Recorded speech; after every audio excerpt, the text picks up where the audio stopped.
پہلے نمبر پر بیوی کا نانو نفقہ آپ کے ذمہ ہے، پھر اولاد کی. لیکن اب ایسے تو ہو نہیں سکتا کہ بیوی خود کھا لے اور بچوں کو نہ کھلائے. آپ بیوی کو دے دیں جا کے پیسے کہ یہ یا تم کھا سکتی اولاد، تو ظاہر ہے وہ ماں بچوں کو ہی کھلائے گی.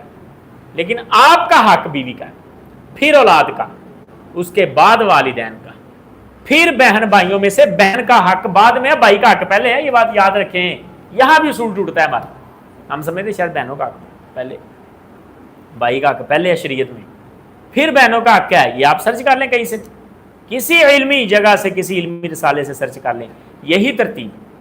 لیکن اللہ آپ کو نوازے، آپ بہن بھائیوں کو بھی کھلا دیں، بچوں کو بھی کھلا دیں، والدین کو بھی کھلا دیں، بیوی کو بھی دیں.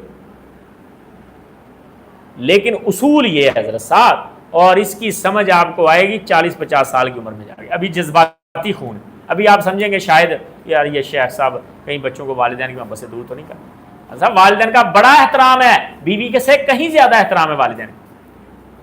وَخْفِضْ لَهُمَا جَنَاحَ الذُّلِّ، کندھے بھی آپ کے نرمی کی وجہ سے جھکنے چاہیے.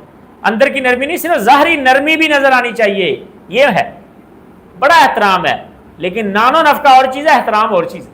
بیوی کا احترام اتنا نہیں ہے، لیکن خرچے کے اندر وہ مقدم ہے. احترام والدین کا مقدم ہے.